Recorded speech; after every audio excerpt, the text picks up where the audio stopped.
Beautiful. And I want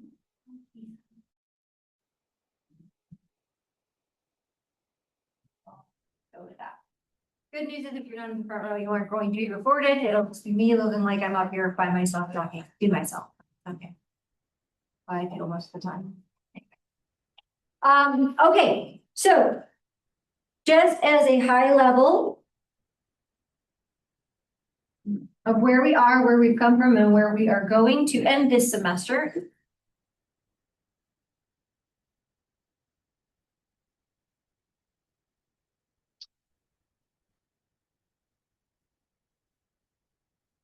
Got 4,000 things to grade, but that is okay. You guys got lots of things to study. So just scrolling down to the syllabus, again, my suggestion would be always going, right, the syllabus here is a little bit uniquely different. The syllabus link here takes you to the Google Drive, and that is the most current one. So again, we are in the final chapter. I have posted for you chapter 18, 2 lecture videos. Please make sure to review those. And again, we are going to end with chapter 20 on Thursday. We'll start that a little bit today. Your exam, right, and your homework. I've really tried to craft your homework in a way that's beneficial for you guys. Please do the homework in advance. It is a study tool, right? And again, the worksheet that I'm going to have you guys do as your discussion board 4, which will be due by Sunday, is also a really great study tool for mitosis. So use it to your advantage. Please do. And then again, like I said, I will also make sure to have just the general overview outline study guide. I've got half of it done for chapter 18, and I should have the rest of it posted by today for you guys to begin. All right, so let's get into it. As I had mentioned, I'm not going to spend a ton of time because I did post 2 extensive lecture videos for you on chapter 18 already. Again, they're going to seem overwhelming in length, but that is because I have put in a lot of information talking wise because we weren't in class, right? Theoretically, there's not a lot of slides for you to move through, but I really wanted to make sure to spend a lot of time focusing on, again, the major points to hit upon for this chapter for you to be focusing in on. So if you haven't or you are in the process of reviewing, again, the biggest thing for our chapter that we are focusing on for chapter 18 is mitosis. We are looking at 2 major components of this, right? The 2 major goals are the overall cell cycle. And again, that is made up of G1, S, and G2 phase, collectively known as interphase. And we also have the secondary portion, which is M phase. And M phase has 2 components known as mitosis of prophase, metaphase, anaphase, and telophase. And as mentioned extensively inside of that video, right, we have now identify that instead of putting cytokinesis at the end over here, we actually call this a separate complete stage of mitosis or of M phase, right? So questions I could ask you, right? What are the phases of interphase? G1, S, G2, right? What are the phases of M phase? This is where students get caught, right? They think it's just mitosis. It's not, right? M phase, yes, mitosis is in there, but we also have cytokinesis. Why do we separate this? Because cytokinesis is the physical separation. It's a completely different thing than what's going on in mitosis. So again,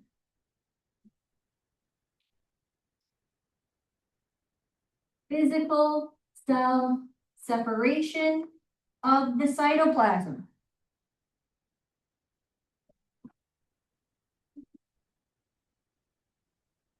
This creates 2 new daughter cells, right? So again, this is the 10,000 foot view of this chapter for the first part. The second part of this, again, is really focusing in on just M. Any questions here?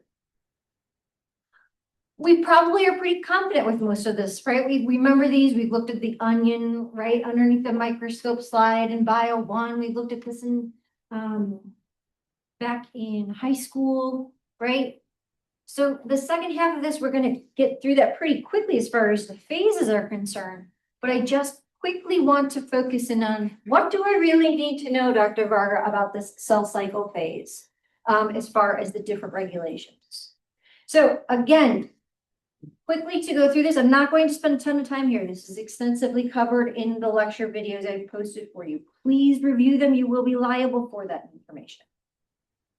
The biggest things I want to focus on is how is the cell cycle managed, right? And then we'll end focusing just today on the mitotic steps and cytokinesis.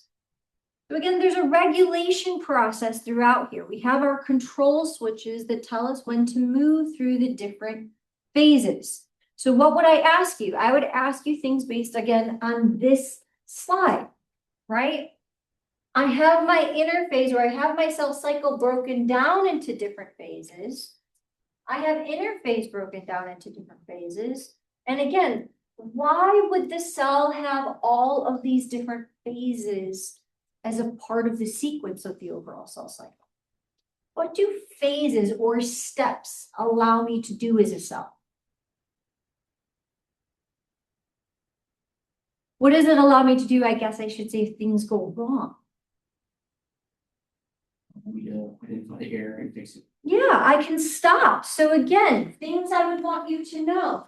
Where are my checkpoints? My checkpoints are leaving G1, leaving G2, and leaving M-phase. Okay? So again, I'm just doing the high level.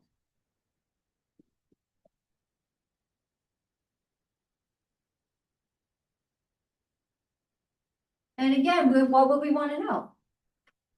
What is the checkpoint for G1? Am I ready to go into S phase, right? So not only do I have to know where the checkpoints are, what is in those checkpoints? What are those checkpoints meant to do, right?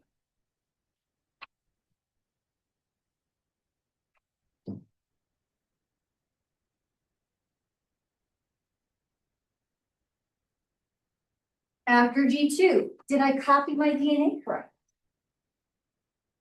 Is there damage to my DNA?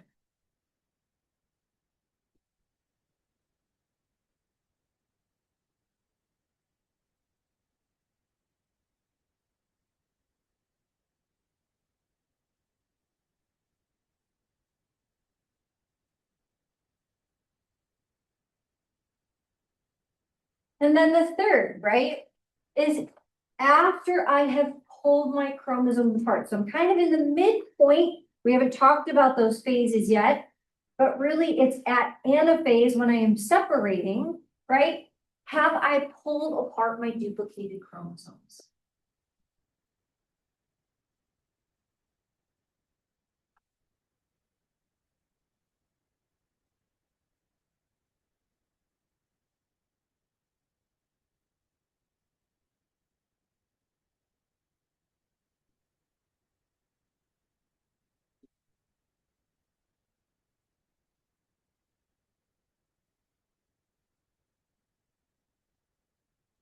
And again, another way that we can reference these besides duplicated chromosomes, if those of you who watched the video, what do we call duplicated chromosomes?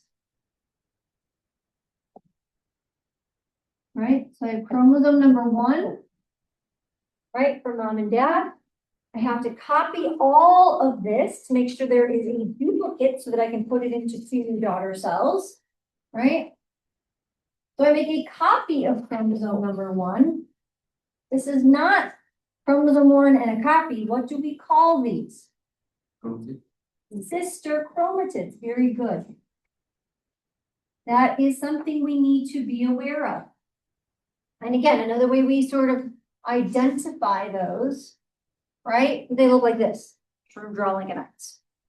Again, all of this is extensively we get more into that today, but all of this is covered inside the lecture video in great detail. Make sure that if you watch it, the nice part is you can pause it, go back, forward, as much as you want. So again, how do we manage this? Again, I'm going to go through the real fast of this. How we manage the cell cycle, how we move through our different phases, how we know we're ready for our different checkpoints is all based upon cyclin CDK interaction, right? It's a cycle.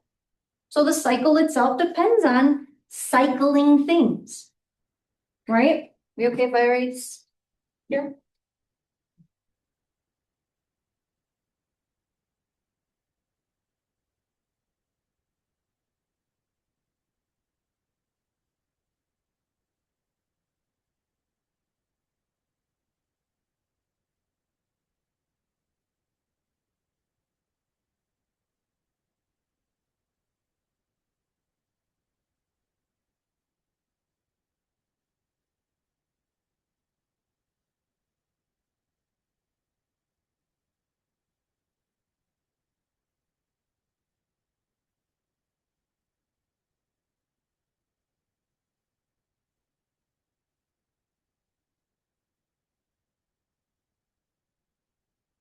All right, so again, we upregulate, we downregulate, we upregulate, we downregulate, we upregulate, we downregulate.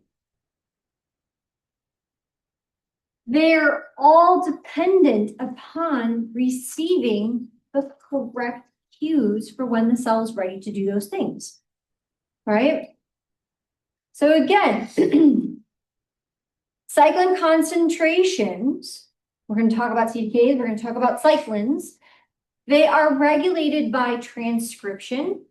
They're only upregulated when the cell's ready to do what it needs to do. Gene transcription turns on, says start making cyclins. We're ready to move from G1 into S phase, or G2 into mitosis, or pulling the cells apart. So this is really important. There are many different types of CDK cyclins. They all are imperative to managing, right, different time points. Again, where am I? Look at my picture. Here I am. Here's my cell cycle just broken down instead of a circle. Now it's just a linear step, right? G1, S, G2, go through M phase, I restart G1. That's all we're looking at here. So again, for my cell cycle, it's managed by these, and there are many different types.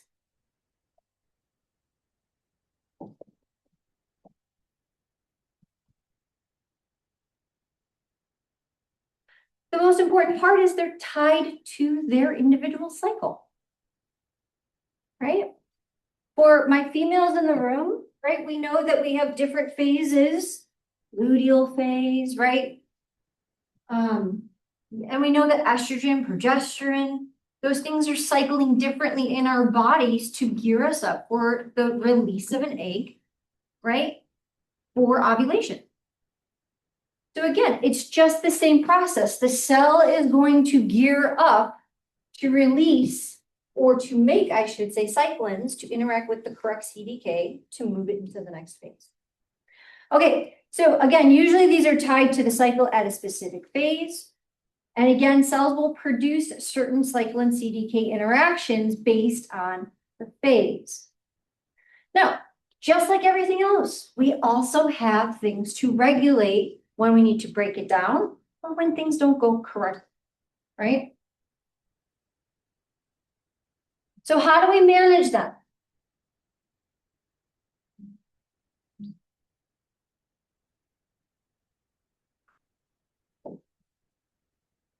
Well, the first thing we can do is we can actually phosphorylate and dephosphorylate. We're very familiar with this. We've already looked at this when we talked about things moving across membranes. When we talked about receptors being activated, GPCRs, right? So if I am phosphorylating something, what am I using? A phosphate group, but what is the enzyme?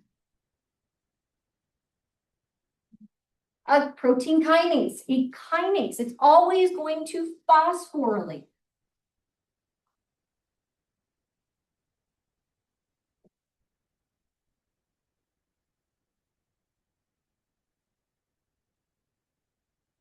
Cells like to repeat, right? They use over and over. In my example, and yes, we need to be aware of the example, right? I gave the example of mitotic CDK and M-cyclin. I talked extensively about how in this particular situation, in order to bring M-cyclin and mitotic CDK together, we go through a series of 2 steps. The first is we actually double phosphorylate this through a protein kinase called WEE1. It's cute. By double phosphorylating it, I actually keep it bound together, but it is inactivated. It's just waiting on standby, ready to go, right? To activate this, I need to dephosphorylate it.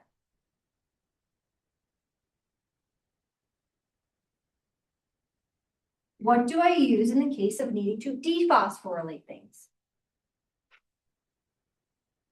A protein phosphatase, right? A phosphatase, anytime we see phosphatase, it's taking off phosphate groups.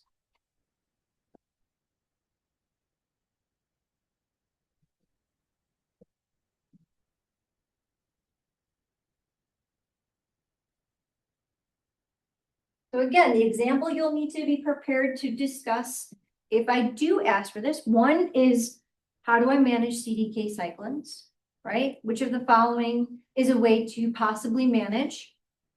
You might be looking for phosphatate or phosphorylize, dephosphorylize. I might ask you which of the following phosphorylizes or provides a phosphate group, kinases, which one dephosphorylates, phosphatases. I might give you the picture, right? Without maybe the proteins. Which of the proteins, right? WEE1 is going to double phosphorylate cyclin, M-cyclin, MCDK. Waiting for it to be on standby. And then a phosphatase is going to remove that. And now I have the active form ready to go. So that would be the example I would be asking. So again, 3 different ways. Maybe I ask you this. Methods of managing cyclins. Tell me about that. Maybe it's a multiple choice. Which of the following? Maybe it's a true false. Dephosphorylation and phosphorylation are a way I can manage. Or maybe I say, walk me through this example. There's 4 different ways I could ask you a question about this. Okay? The second, right,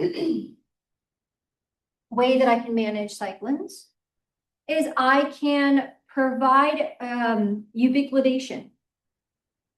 I can actually make sure that in case I don't want things to remain active, I can add a ubiquitin chain that can actually lead to the destruction of the cyclin. So again, things aren't going well. I need to turn things off, right? What am I doing? I'm managing my cyclins, right?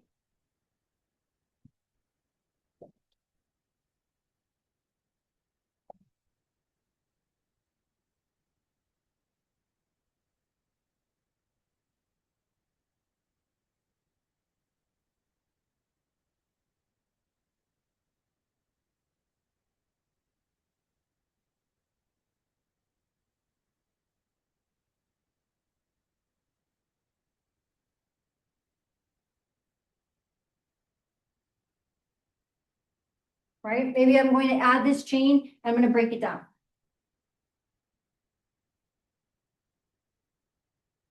The third and final way that I may also be able to manage them is maybe I need, as we talked later in the video, to just stop the complex at the moment. Things need to sort of reassemble. I need to make sure everything's managed okay. I can actually just provide an overall inhibitor just to sit on top. Right? So this P27, This is just a giant complex that's just gonna sit on top of the active CDK cyclin complex to just hold tight. You're just sit inactive for a little bit. So again,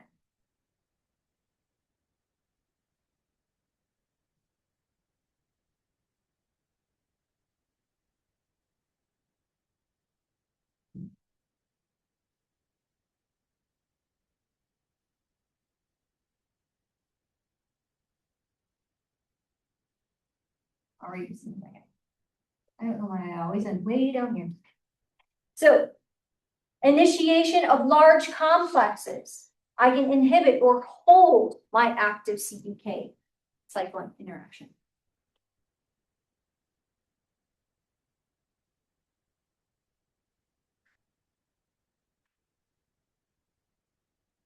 So back to my checkpoint questions. Again, why is this important? Why do I need to manage these things? Because these things are the things that tell me all systems go. Move from checkpoint 1 to checkpoint 2 to checkpoint 3. So again, now going back to my checkpoint questions. Am I ready to leave G1? Am I able to physically move? If not, I have CDK inhibitors that are going to stop the process. Do not move forward. If I've gone through G1, I've gone through the duplication phase, I've gone through G2, right? And I'm gearing up into entering into M phase. Something's wrong with the DNA. Is there damage? I didn't replicate everybody appropriately. Okay, then I'm going to inhibit something. I'm going to inhibit my phosphatases and I'm going to block entry into mitosis, right? Remember, what does my phosphatase do? It activates the complex. Maybe again, I haven't fully separated my sister chromatids. I need to block and shut down completely. Maybe at this point, I have to self-destruct because I have incorrect number of chromosomes, right? So again, I'm just building upon what the narrative what this is, right? Most often, what we are seeing from this is when we are inhibiting or when we are pausing, we're not self-destructing the cell. We're not completely shutting everything down. We're just in a hold pattern. Just say, can we fix this? Can we rectify it? And sometimes what we see is that they will move out of G1 and they'll go into a holding state. Take this picture as the example, right? It's literally at the crossroads. G1, sorry, my G is so crazy.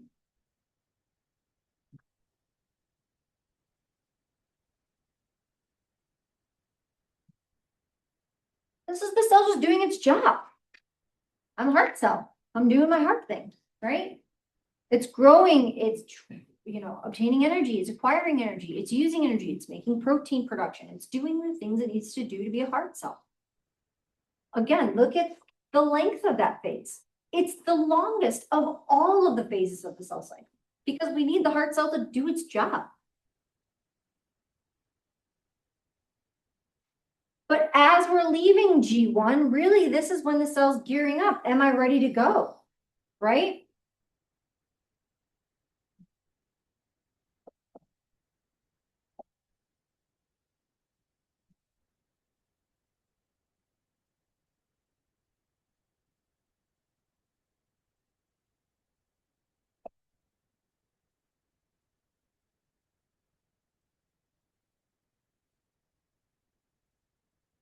So G1 is really important. If I'm leaving G1 and I'm going into duplicating my chromosomes or I'm duplicating my DNA, that's a big undertaking.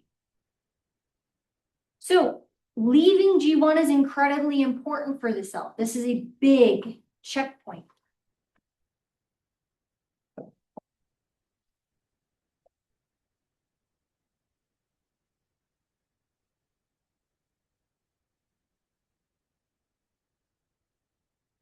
So again, what can I do as a cell that may need to leave G1?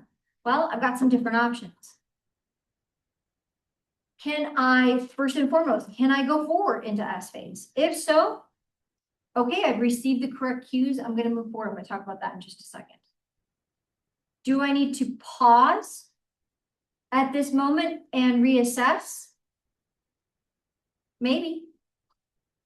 Maybe I need to withdraw to what we call a G null phase. So again, let me erase all this.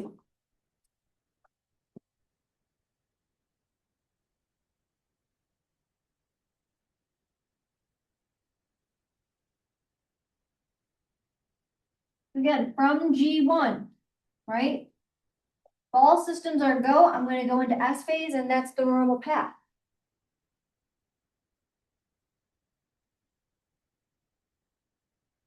But maybe I'm not in the correct phase. Maybe at this point, I need to take an alternative, right? And I need to go into G0. We call this G null.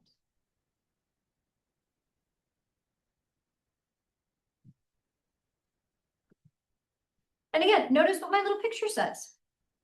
What does the picture have in place that I've mentioned in the video? It's got a little picnic bench, right? You see the rest stop areas when you're driving along the highway? Do you stay at the rest stop forever? Is that where you live now? No, you're just in a rest. You're in a holding pattern until you get back on the road again. That's exactly what the picnic table's for. I may be in a little holding phase and I'm pausing. I may stay there forever, but theoretically the cell is saying, I'm going to pause here for a little bit. Something's not correct, right?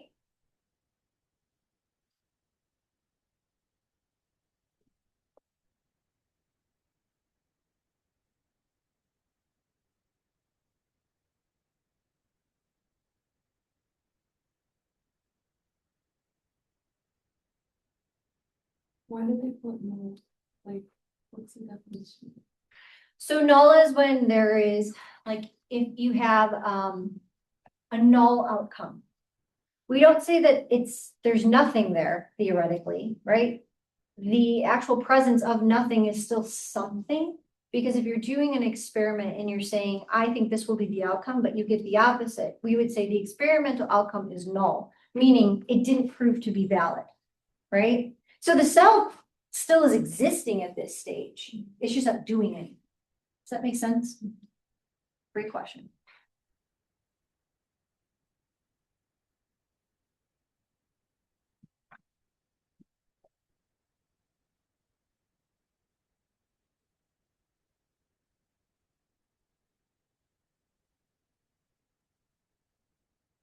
Again, the cell has to make a decision. It's in its holding pattern. Or the cell may also decide, I'll make this bigger, to terminally differentiate, meaning it's at its end stage, it's done, right? It's not going to self-divide anymore.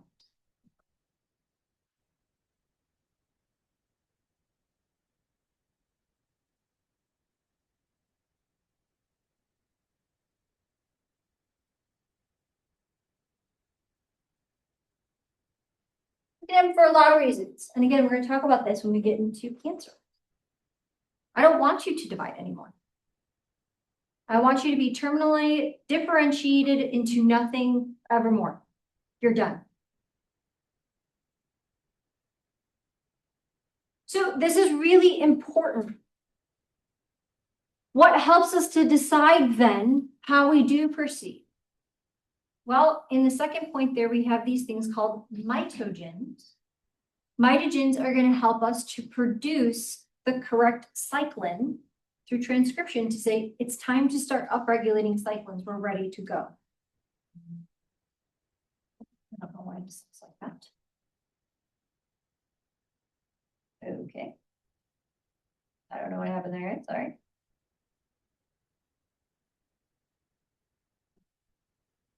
So again, let's look at this. What do we see? Again, if all systems are go, right? If this is the path that the cell is saying to move forward with, then it is receiving the correct environmental cues. It's saying it's time. Let's go. We're ready to enter into S phase. How does it do that?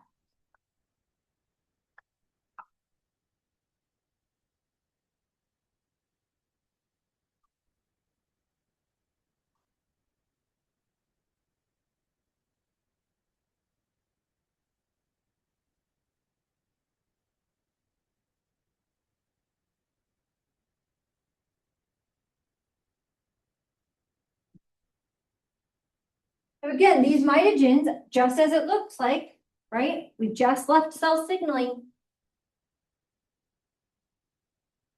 Receives the ligand of the mitogen, binds to a receptor. That receptor leads to an internal activation of cues that eventually leads to gene transcription. How does it do this? It actually does this by turning on something that is inhibited. So again, that's how important these cyclins are. Everything is always kind of in a standby, just waiting. So as these mitogens come in, they actually inactivate this particular protein. So what do? They phosphorylate this to remove it so that we can read the gene. So again, write this down. Oh boy.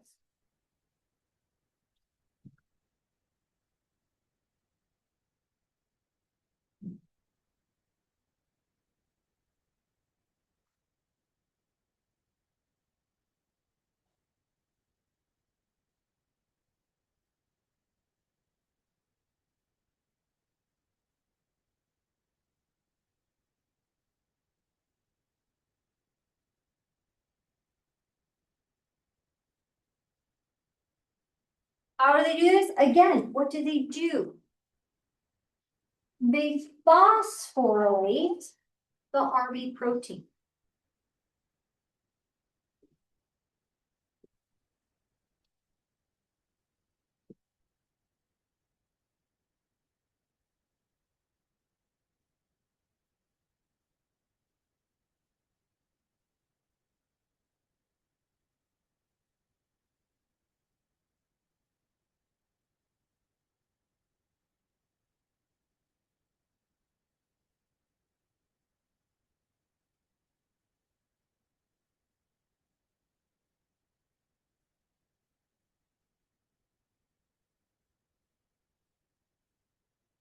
So again, they're going to activate by phosphorylating this RB protein such that gene transcription occurs. And now I have cyclins. And I can move from G1 into S. Remember, we said this is one of the biggest, most important checkpoints. Why? Because, well, look to the right. If things don't go correctly, I don't want to move into S. I definitely don't want to copy things that are errors. So in the case of things like X-ray damage, UV radiation, build up of mutations in the cell, something is damaging the DNA. I don't want to make a copy of that. So in that case, right, what do we see? One of those giant initiator complexes sits on top of the active CDK cyclin complex and says, don't do anything. So again, these are all just examples of different ways we can regulate the cell cycle. Question. That's all we're doing here. And again, all of this I've already talked about in the video.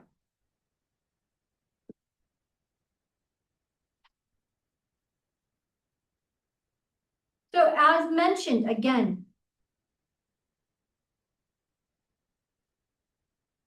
once a new cell is produced, it will move into its next, once a cell is produced, it'll move into G1 immediately. It's going to need to start doing its job effective immediately.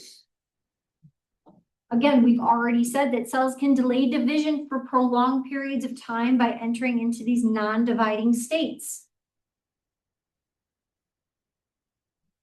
If the cell enters a non-dividing state or needs to prolong the growth, it can go into that G-null phase. Once the cell is signaled to enter G1 from mitosis after it's divided, they will continue to grow.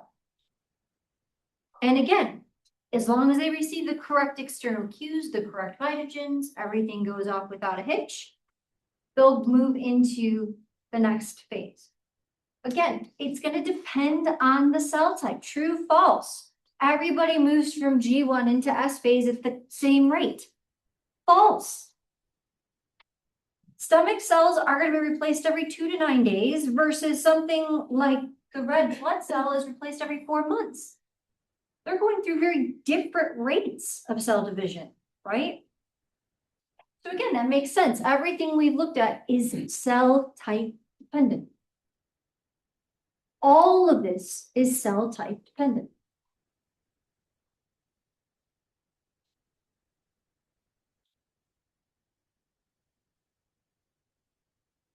Okay, the quick part of this, now we're moving into S phase. We've moved out of G1, we are now officially into S phase. How do I do this? Because again, duplication is really important.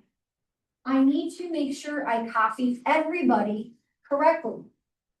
This is not a meiosis thing. We're not making sex cells. I'm literally starting with one cell and copying everything to make two new daughter cells. Right?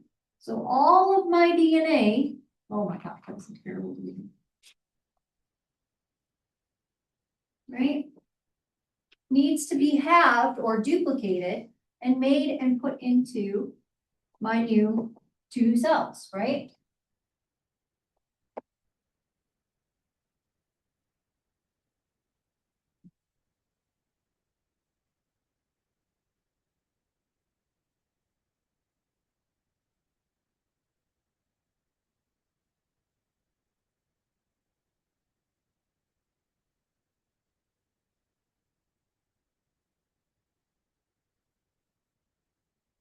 So as I am in S phase, right? The big key takeaways here. is again, the nice part is we put our cyclins and our CDKs with the correct letter in front of them. S CDK, S cyclin. We're gonna go into S phase, right? So what does this do? This is going to upregulate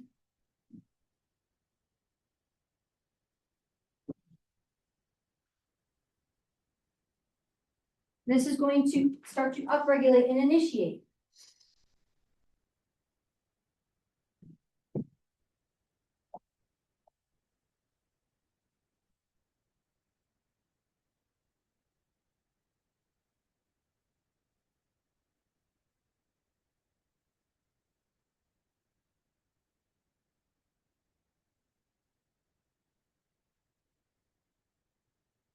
Because once we've duplicated the DNA, we really need to make sure everything is stabilized. This is the complex that's doing that. So again, look at my little S cyclin at the top. S cyclin starts really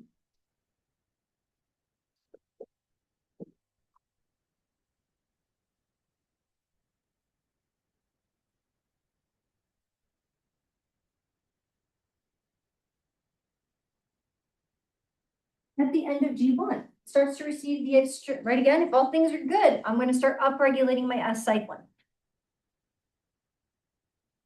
And really, what is that doing?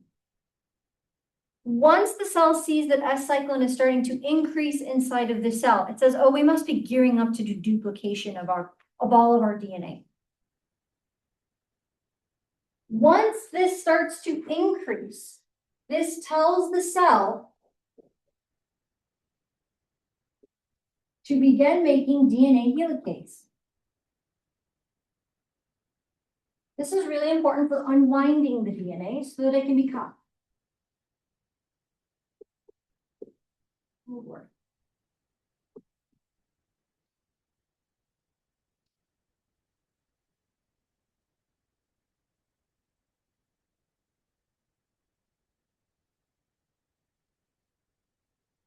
Once it hits its peak, again, where is its peak? It's literally as we're transitioning from S or G1 into S phase.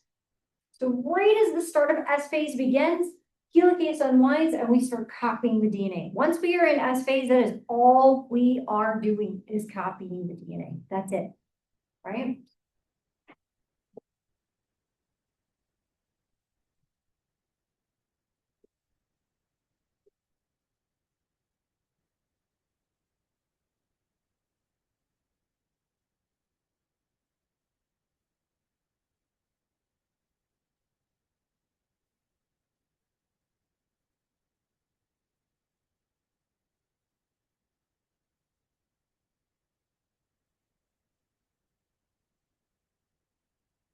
have to make a copy of everybody. That's my goal. That's it. This will continue on.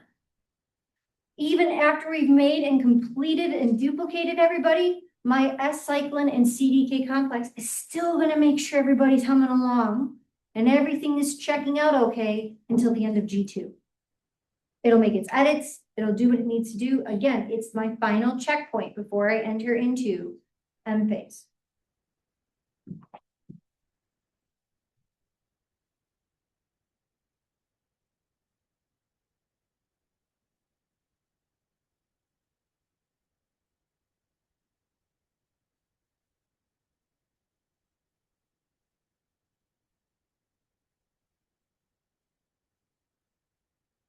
So, again,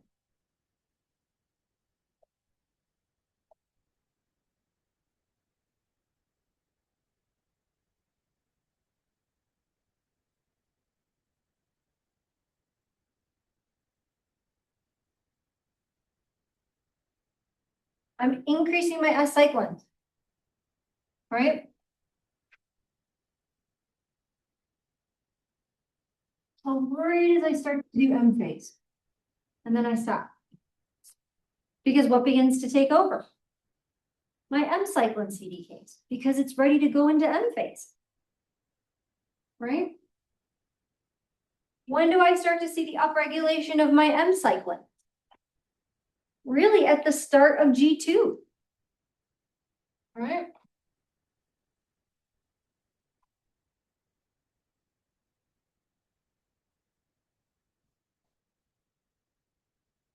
So again, it's all just based on a cycle. My M-cyclin CDK complex drives M phase. That makes sense. Again, what am I doing? I am doing this through the process of kinases and phosphatases.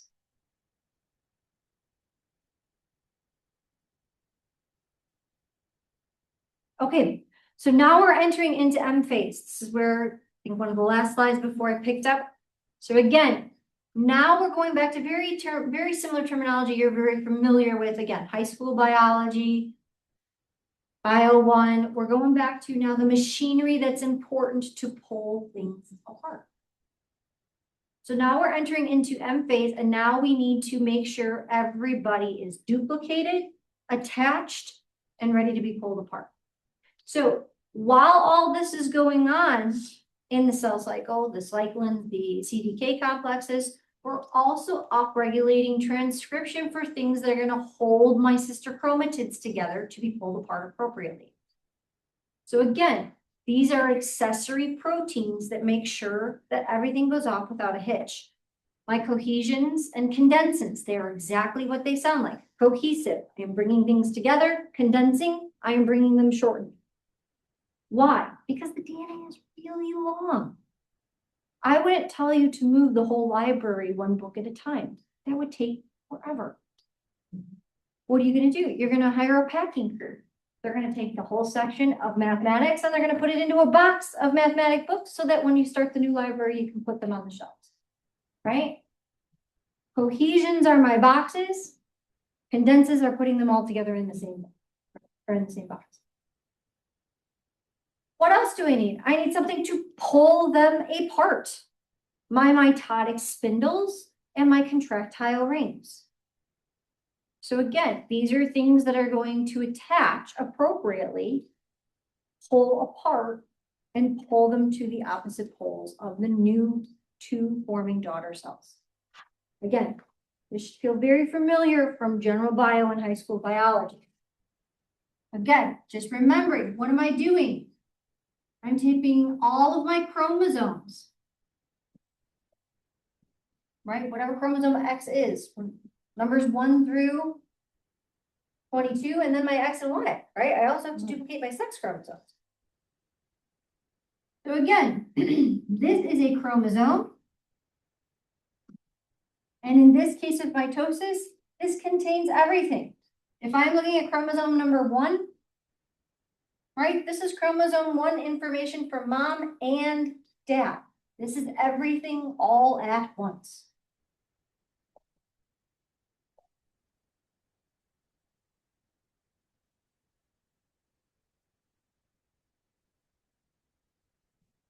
right? The whole math section. Now what do I gotta do? I gotta make a copy of this math section to put in my new library. I'm going to just literally make a duplicate of chromosome 1. Right?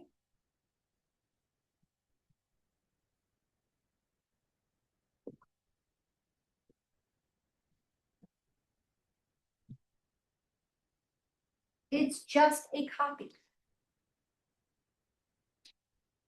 So this is the tricky part. Even though we have duplicated the DNA, we have copied the DNA, we have not increased the number of chromosomes. We're not going from 46 chromosomes in every cell all of a sudden to 52 or beyond, right?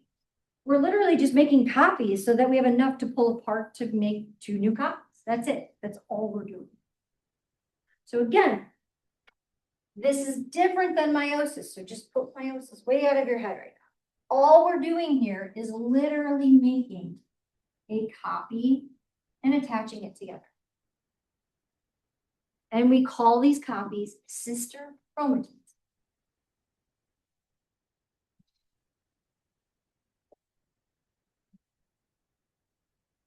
Because what are we going to do? We're going to take and we're going to separate these into 2 new cells.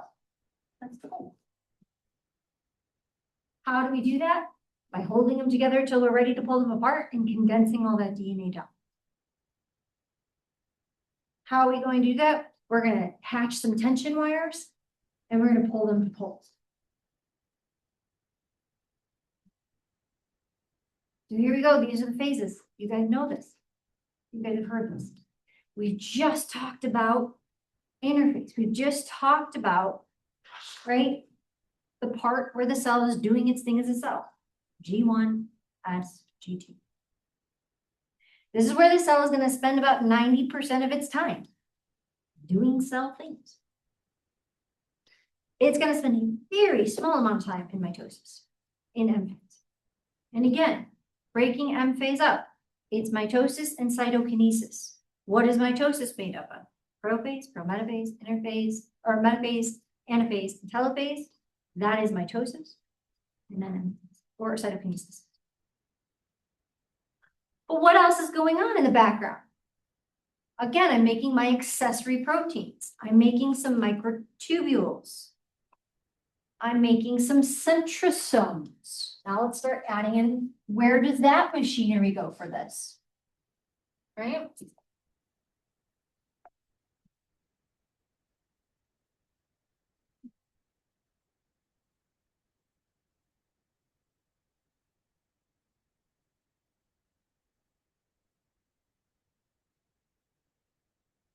They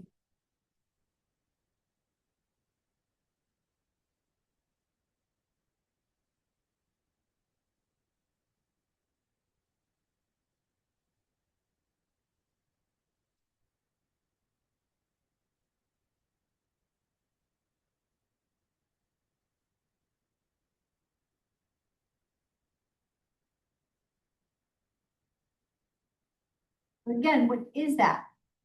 Microtubules, right? Microtubules are really important. These are going to help pull and stabilize.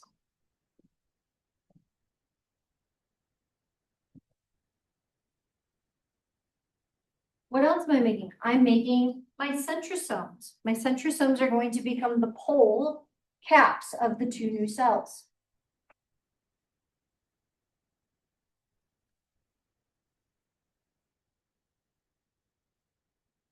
What else do we notice? That in interphase, my nucleus is still intact.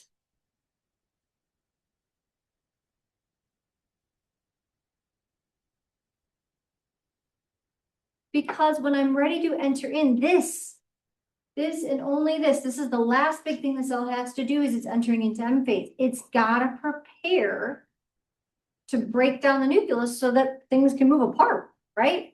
The nucleus is there to protect. It's almost like I got a Kool-Aid man through the wall so that I can pull everybody apart. So what do? As we are entering into prometaphase, the very first beginning stages of M phase and prometaphase, we are breaking apart the nucleus. Because eventually, what are we doing? We're just tagging all of the protein that is the nucleus and saying, hold tight. When I separate into these two new cells, I'm going to dephosphorylate you and you're going to reform the nucleus again. That's all we're doing.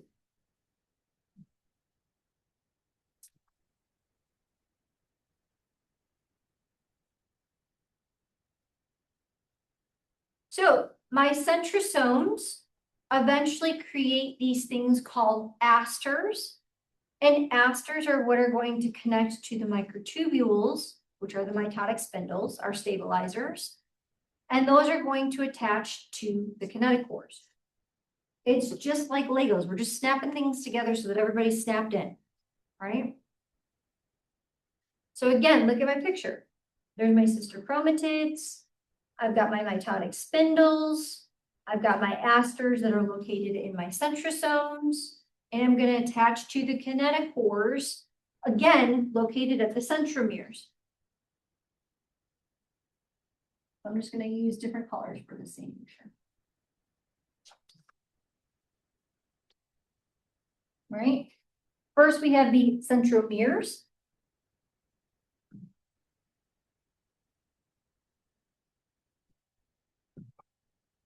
And then we also have the kinetochores, where I have,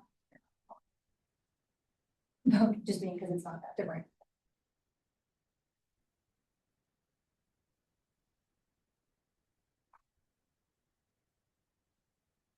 It's like a double pressure pull. These attach out.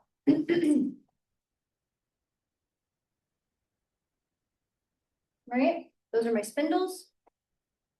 What do my spindles attach to? They attach to the asters that are inside of the centrosomes.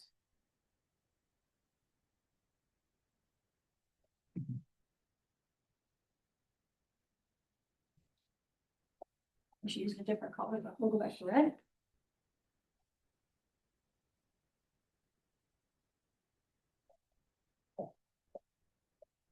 Again, this is all just accessory machinery. That's all I'm showing. Everybody here is preparing to pull these sister chromatids apart. That's it.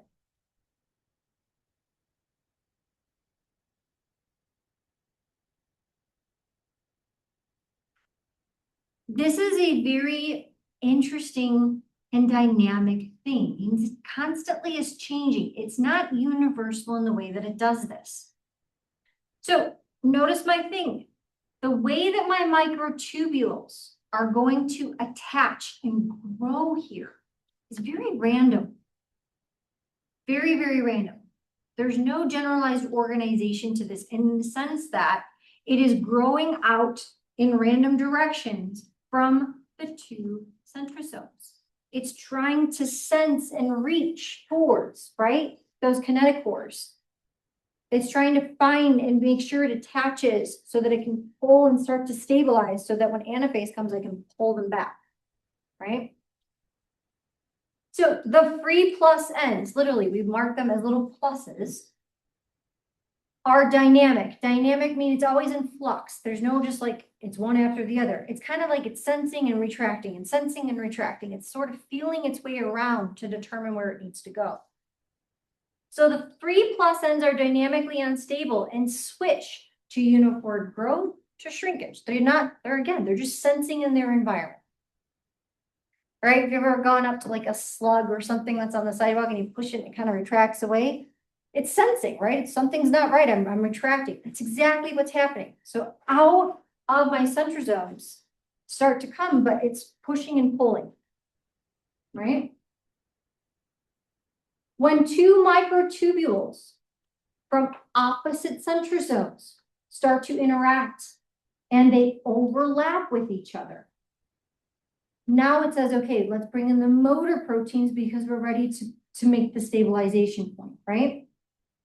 Motor proteins and other microtubule associated proteins are going to cross-link together to start to form the bond. They're going to say, okay, we're ready. We're looking for the correct attachment point. Chromosomes then attach to the mitotic spindles during what is called prometaphase. And again, all of this is happening in between interphase and metaphase, right? And then prometaphase. Prometaphase and metaphase, sorry. So again, let's write this down. So as we're forming these, right, this is all happening in interphase.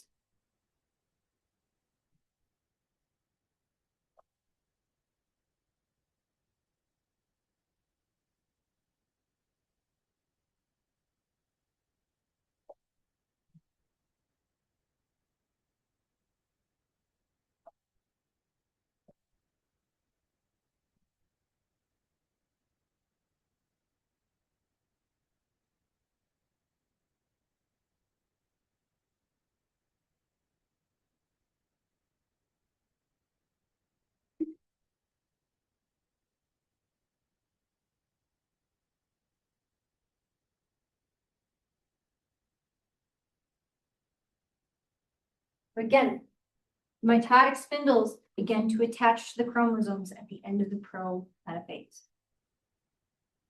So again, there's a lot happening inside of the cells that's gearing up for this. Because again, we don't spend a ton of time in mitosis. It's very rapid because the cell literally has to shut down everything else it's doing. There is no more growth. There is no more cellular respiration. There is no more, it's just doing mitosis. It's just doing mitosis only.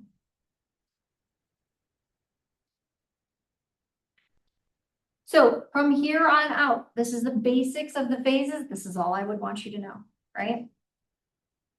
So prophase, again, we're still forming everything. We're now in mitosis. Prophase is again the condensing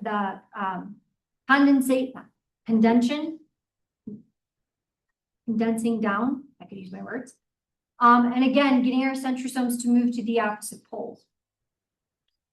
Again, we have duplicated our DNA. That would be a question. Is DNA duplicated in prophase? Yes. We have gone well through S phase. We have left G2 and we are now into M phase. DNA better be duplicated. Otherwise, what happens? I don't leave my checkpoint G2. I don't enter into M phase.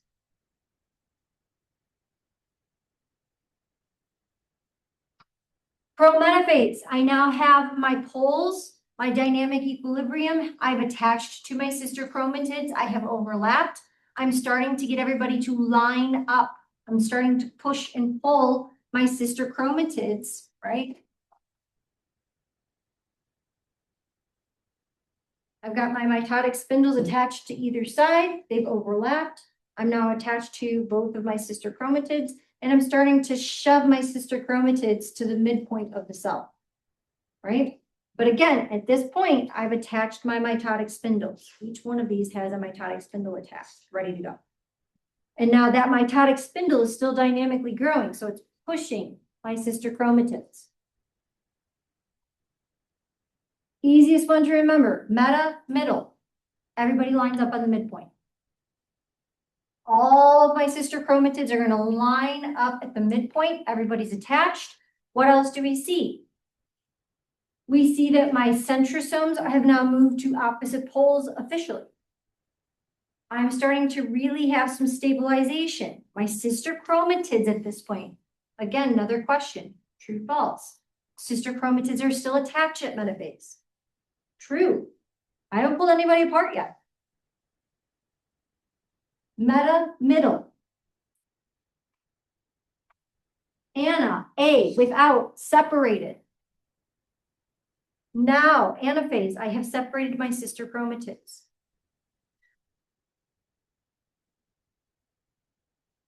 That's it. That's literally the main goal of this. So I have my microtubules that are still pulling towards the centrosomes. I have my overlapping, right? Because I just pulled my kinetochores apart. So I still got some microtubules that are attached there. And I've got some assisting microtubules that are helping to just stabilize as we pull apart, because this is a lot of force inside of the cell. Have I made 2 new cells yet? No, I've just separated my sister chromatids. That's all I've done at this point.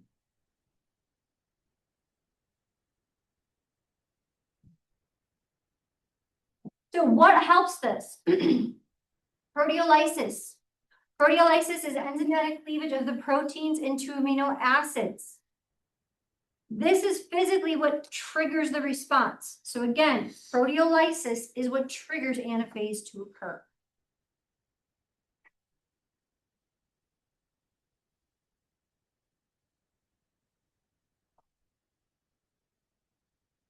What am I really doing? Again, all I'm doing is I'm breaking down my boxes. I'm breaking down my cohesions and my well, really my cohesions at this point. So let's write that down.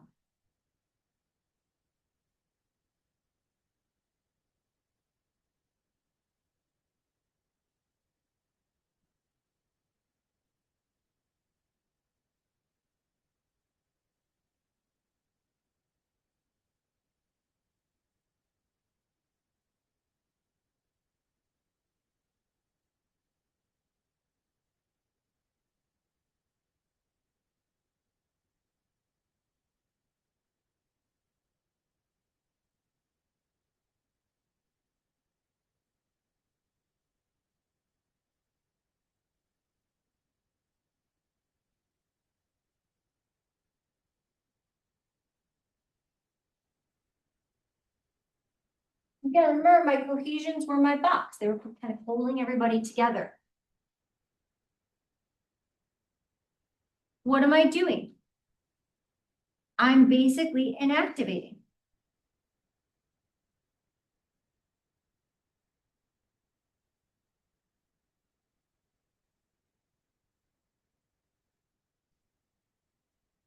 I'm sending ubiquitination is a degradation of the signaling cascade. And what it does is it breaks down cohesions in a roundabout way. So again, main point here is the cohesions go through proteolysis, they break apart, and the sister chromatids separate.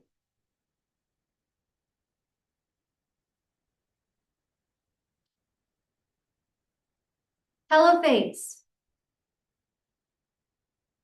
Do I have two new cells yet? Not yet, not yet. Telophase is the final of mitosis.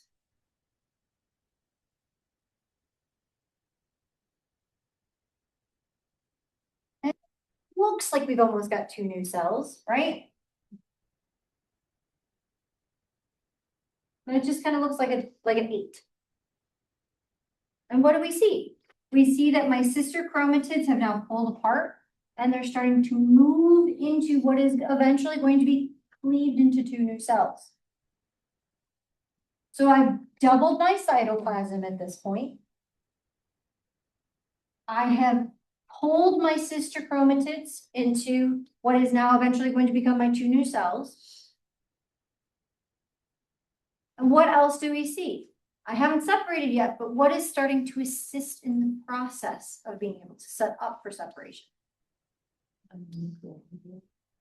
A nuclear envelope is starting to reform, right? We're dephosphorylating.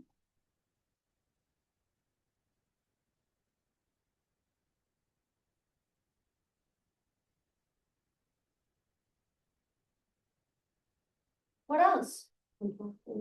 I have my contractile rings. My contractile rings are what's starting to set up.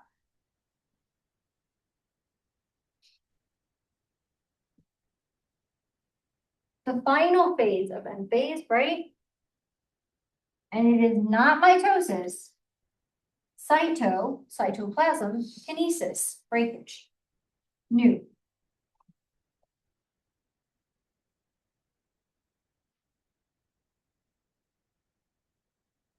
This, and only this, is when two new daughter cells are formed.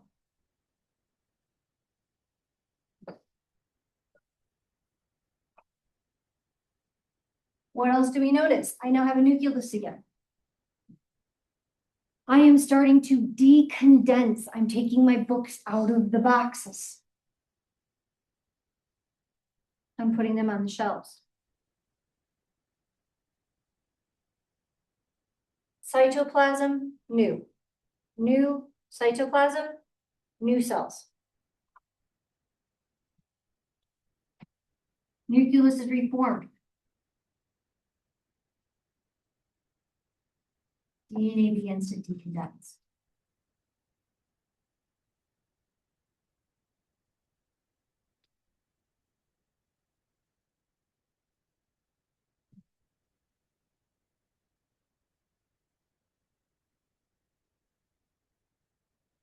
So again, it looks like it looks exactly like what you think it does. It looks like a little butt. It invaginates inward and it contracts and contracts and contracts and then it just rips apart. And again, those microtubules are also still helping to provide that force while the contractile ring is circling around it to cut it.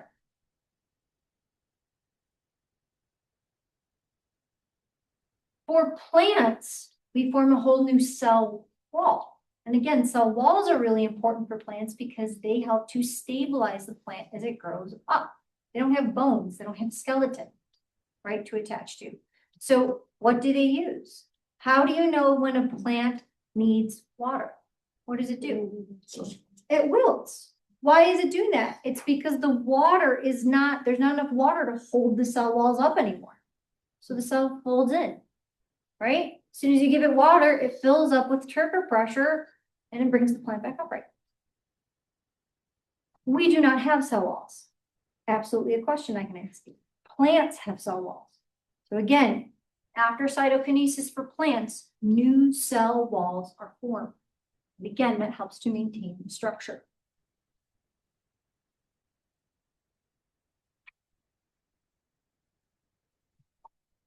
This is a perfect jump off point for us because this is really important as we lead into the next chapter.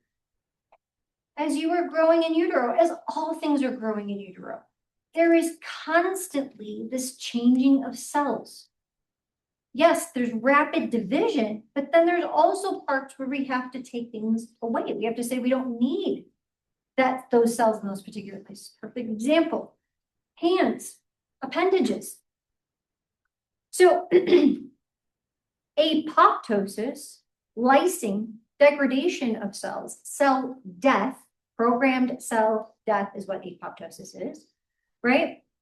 Is that as you were growing in utero, just like the frog, your hand is almost a giant web. Then it forms the skeletal structure inside of it, right? That becomes the phalanges. That's what these are called.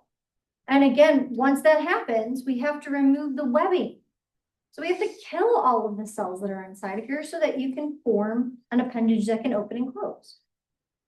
That is done through killing off of cells through apoptosis. Do we know that sometimes that doesn't go correctly? Yeah, sometimes people have webbing still, right? It's not a bad thing. It's just that apoptosis didn't finish completely for them, right? That's exactly what you're seeing in the development of like the tadpole. So again, proteolysis, separating to leave to again, that breakage. That can also be an important factor to drive apoptosis.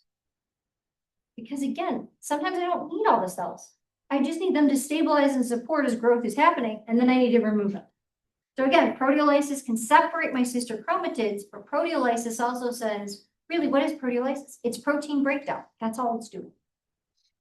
But again, in picture A, that is a picture of apoptosis. That is a cell that is necrotized. It has died. It has exploded. It looks exploded, right? And again, that comes through an external factor. It comes through a programmed cell death. It comes from some sort of environmental cue.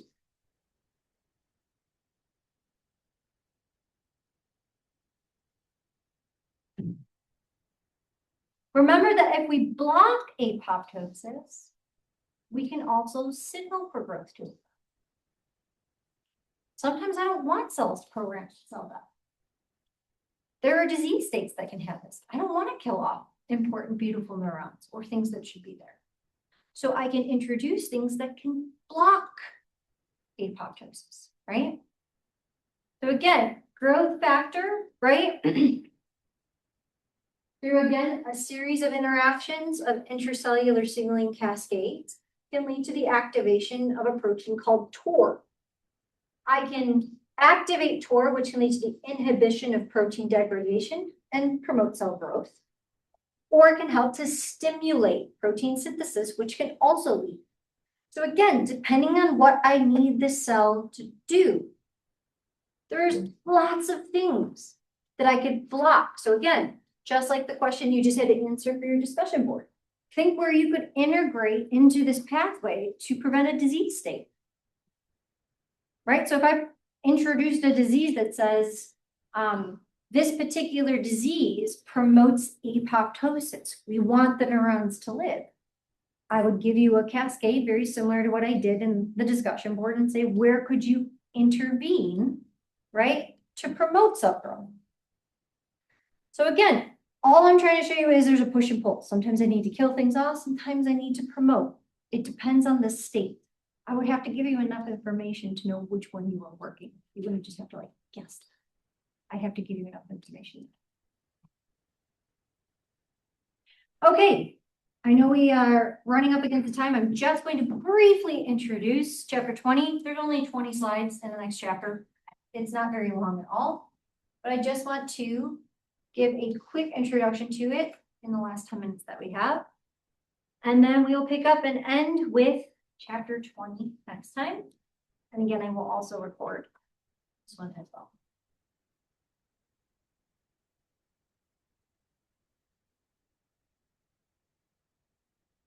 Wherever we stop on Thursday, that is all you are liable for the exam. Nothing more, nothing less. Okay, so the final leads to, why have we been building all of these things? Well, because most of you are probably interested in disease states. You want to know, why do things go wrong? Why? How? Where? Well, because cells don't work by themselves. Cells work in tandem with other cells, leading to things like tissues and organs, right? Especially for us. How do they interact? How do they bind together? How do those junctions allow for communication that we've been talking about? And most importantly, how are things renewed and when do things go wrong?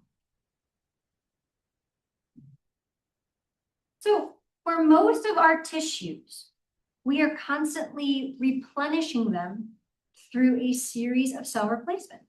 We just sort of talked about that. Sometimes we need cells to die off to reprogram new ones to be born, right?